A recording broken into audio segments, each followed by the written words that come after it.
Honorable Men Discord. Canelo Alvarez versus Terrence Bud Crawford. Let's talk about it. How you see yourself is how you perceived. I see a man strong, gifted, head strapping, never down on his knees, begging. Gotta make a way, even in my darkest hour. Say the odds against me was new. I would never cower. As always, welcome back to another episode. If you haven't already, please hit the subscribe button and hit the like button as well. I appreciate you for tuning back in. Let's get straight into it. September 13th in Las Vegas is the fight I've been waiting for outside of the Spencer Crawford fight. Spencer Crawford fight, I was absolutely tuned in, locked into that fight. Outside of that fight, when there was whispers of Canelo Crawford fight, I was all for it. And now it's locked in. It's ready to go. Now, I'll be honest with you. I looked into ticket prices, and nosebleed is pretty much $700. Okay, let's take a look at this right here from StubHub, where I got that. Nope, and nope. Right here, right? Nosebleed, you're looking at 619 is the cheapest that I'm seeing. That's nosebleed. That's like if it was a baseball stadium, you'd fall off the side into the parking garage. That's some serious nosebleed. $619, right? And everything on the, pretty much on the inside, we're talking a couple $1,000s. I'll be honest with you, it's something I would do to see that fight. I'll be honest with you. But that's just me. All right?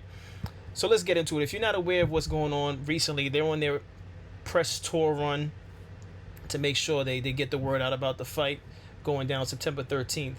And most recently, there was a little shoving match, and I'm going to get into that right now. If you recognize the gentleman in the center, he's from UFC. Dana White. Dana White from UFC. Don't ask me how he got called to do this, but he's somewhat as a host for this whole event, which I don't have it queued up right now, but the name is missing me.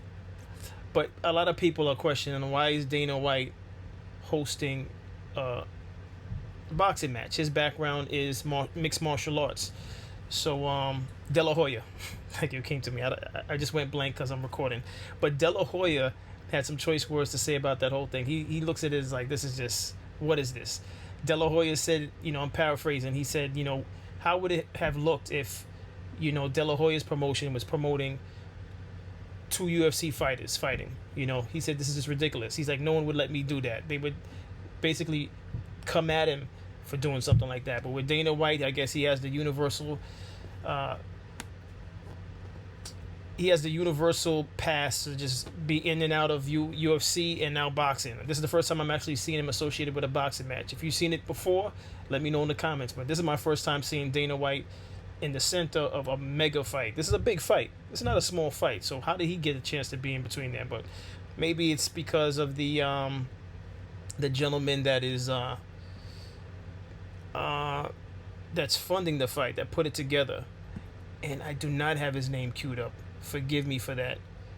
And I don't want to mispronounce his name. Actually, no, hold on. Let me look it up. I know how to get it.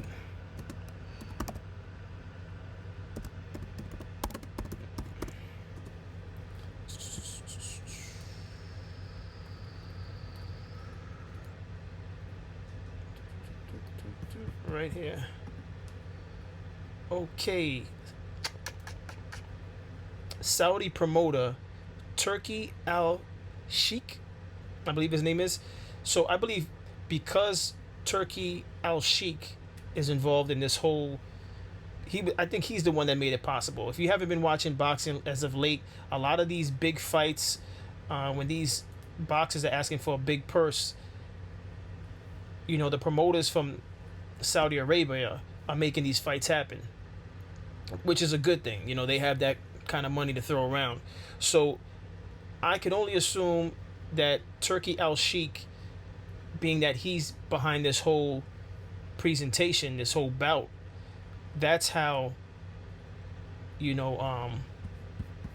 Dana White was able to come over and be a part of it. But let's get into what I have queued up. If you're not aware of this shoving match that took place, let's get into it.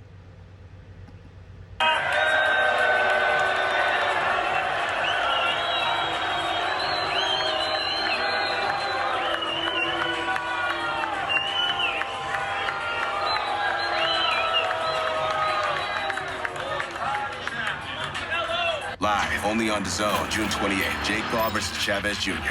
And that was not the shove. We're going to get to the shove. I don't know why that switched up on me. But we're going to fix it in real time. All right.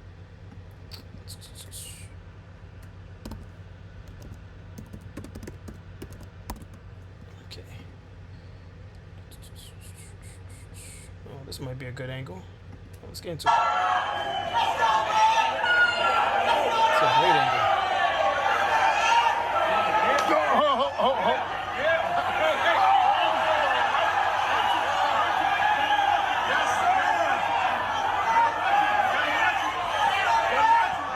I'm gonna show one other angle. I'm gonna show one of the. This is the angle I want to show.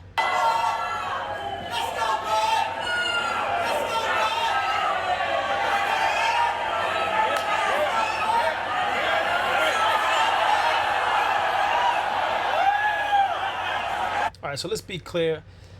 Bud started to push into Canelo, which is why Canelo pushed him back. So, but at the end of the day, this is like boxing 101 as far as promoting your fight.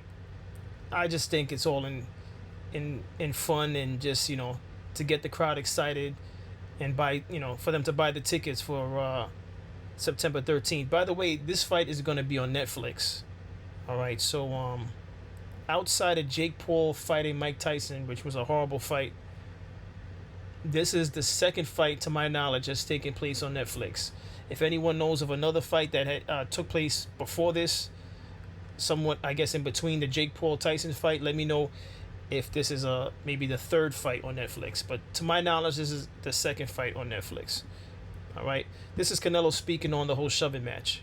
Canelo, what did you think about the shove, that moment that happened on stage? Oh. I'm turning it on right now. Right? Yeah. Did it make you want to go harder for the 13? I don't know, but made me feel more excited. I love it. When I train so hard. I'm all for Canelo. Here's Stephen A. Smith speaking on it. He doesn't believe that Crawford moving up in weight so fast is a good thing for Crawford. Generally, it's generally not a good thing when boxers move up out of their class. Generally, boxers that move up to a different weight division, they're usually not as good as they were in their comfortable weight. I've seen this with Roy Jones. He had some success, but you lose a step, you know, when you play with the different weight classes. Not saying it's impossible for Crawford to pull it off, but more times than not, I want to say it's not a good thing moving up to different weight divisions. But again, this conversation's open. The floor is open on your opinions on this. I personally, I'd like to see Crawford pull it off because he put on a great performance against Spencer. That blew me away. I wasn't expecting to see Spencer get mopped the way he was mopped. All right. But that's just me. So let's get into Stephen A. Smith speaking on it. Let me tell you what I think should be gone. The notion that Terrence Bud Crawford should move up 3 weight classes, 21 pounds, to fight Canelo Alvarez. He's entirely too small. Jamel Charlo already proved that. Y'all remember that scene from Rocky? Remember that scene from Rocky 2? When Carl Weathers was Apollo Creed and his trainer was like, can I be honest? I saw. Stephen A. Rocky's a movie. This is real life. Charlo does not have the skills of Crawford. Anyone disagreeing with me, I'll see you in the comments. Keep it respectful. All right, Charlo does not have the skills of Crawford. And it only took the Spencer fight for me to realize just how intelligent Crawford is as a fighter. and how it's like it's reminiscent of me watching all the Mayweather fights I used to watch, because they're very intelligent. They're not emotional. See that whole shoving match that Crawford took part in the other day. That is just all in fun. But he's a very focused person. He gets in the ring and he'll make the adjustments. Does Canelo make adjustments? I'm sure Canelo makes adjustments. He's one of the top guys for a reason. But for some reason, I think this fight's going to come down to, in most fights in general, and again, if you disagree with me, see me in the comments.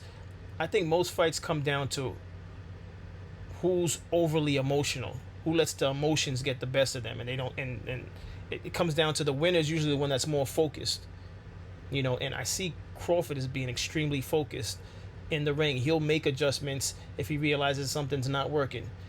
It's going to be a great fight. Canelo possibly will make adjustments, but I can see Crawford using the antics that he's doing right now with, you know, pushing up on Canelo. I think he's going to continue doing that. This is just my opinion. I think he's going to continue doing things like that to bother Canelo and make Canelo go into the fight with anger, which may or may not work against him. That's just my thought. But let me just continue with Stephen A. You beat this man within an inch of his life, and he kept coming. He wouldn't go away. He's wrong for us, baby. He's wrong. Let it go. Paulo couldn't do it. And lost fight number 2. Trained him for fight Rocky 3, and then got killed in Rocky 4 by Drago. Because he couldn't let it go. Drago. Bud Crawford needs to let it go. Too small. Let me tell you what I am looking forward to hearing Stephen A. Smith respond if and when Crawford wins. Okay? So let's look at this this matchup right here. This is courtesy of Tapology. All right. Canelo's 167 pounds.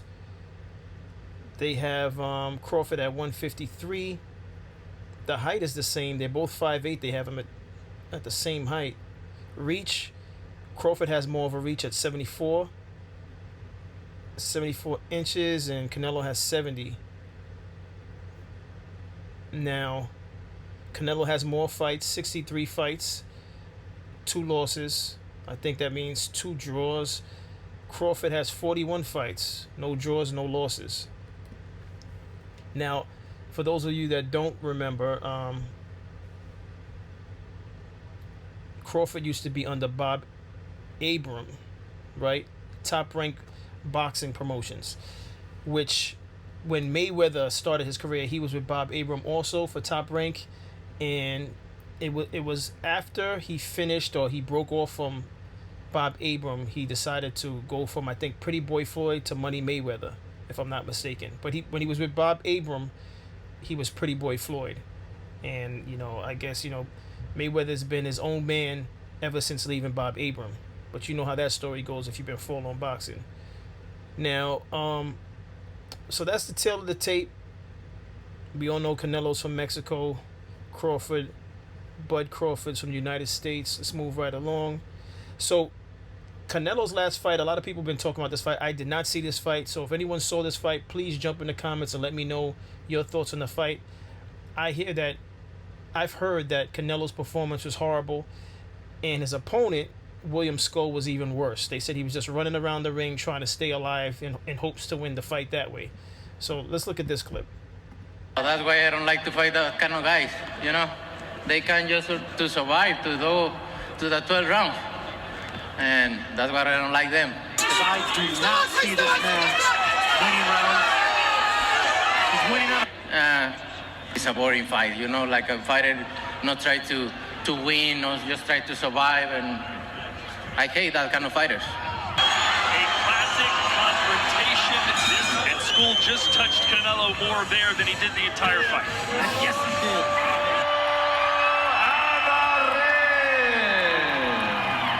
Never heard of Skull. I looked him up. It said he's from Cuba fighter. Okay, so this is the opponent that Crawford fought last in August of 2024. This is Israel Madrimov. I'm sorry, I can't even pronounce his name properly. But this is the fighter that Crawford fought in August of 2024, and this is how his face looked after the fight. All right, but I looked for reactions on this, and a lot of people said Crawford won. So it wasn't like the reactions that I saw for the Canelo fight against Skull, where they said that they didn't like how Canelo performed. But let's get into this one too. Нападал своим сопернику. I don't know if it's judges or not judges. What are they judging? Like, there's no way that he won last 4 rounds. There's absolutely no chance on that. And I was letting the cleaner, the better shots. Obviously, I wanted to make a history. I wanted to make a sensation in the whole world, you know, for my country. I'm still proud of our national anthem played all around the world today. My face was all around the world. Everything comes from God, so I'm very grateful for everything. Overall, that guy seems like he's a nice guy, but you saw the way Crawford tagged up his head. It looks crazy. Now Crawford, there was an image of Crawford from that fight also. Crawford looked like, you know, a little over his I want to say his right eye had some swelling, but for the most part, Crawford didn't look anything like him. He looked like he got, you know, the beats put on him. But that's all I have on this. What's your thoughts? Who do you have winning this fight? Are you gonna watch it? Are you still interested in boxing? Are you tired of watching boxing? Have you given up on boxing because of the insurgence of Jake Paul and these like celebrity fights? Are you strictly a UFC watcher? What is it? I'm tuned in for all of it, UFC, depending on the fighters, and I'm tuned in for the boxing. But for this, I have Crawford. It's not going to be easy. I'm expecting to see a slug fight, especially with Crawford in some of his interviews saying that he does not plan on running, which I don't know why they even asked him that. I guess they're assuming because Canelo's last opponent in Skull was running, they think Crawford's going to do the same, but Crawford is not that type of person. If you watch enough videos on Crawford, he's all for it. He loves fighting in and out of the ring. This is what he does. I don't know too much about as far as like, Canelo personally, because I don't recall coming across anything where they really dived into Canelo's background. And even if I did see it, I saw it so long ago, I can't recall what his background is as far as, how he was raised. But Bud's story, he went through a lot. He was also, at some point in time, he was shot, which he doesn't go into detail about why he was shot, when he was shot, but he was shot. So he has a came up rough, and I'm sure Canelo came up rough also, which is why this is going to be an excellent fight in my opinion. I'll be surprised if it's a trash fight. If this fight is not better than Crawford versus Spencer, I'll be shocked. If it's as good and better, it's everything that I wanted. But that's my thoughts on this. Again, if you haven't hit the subscribe button, hit the subscribe button, hit the like button, and I'll see you in the next episode. Take care.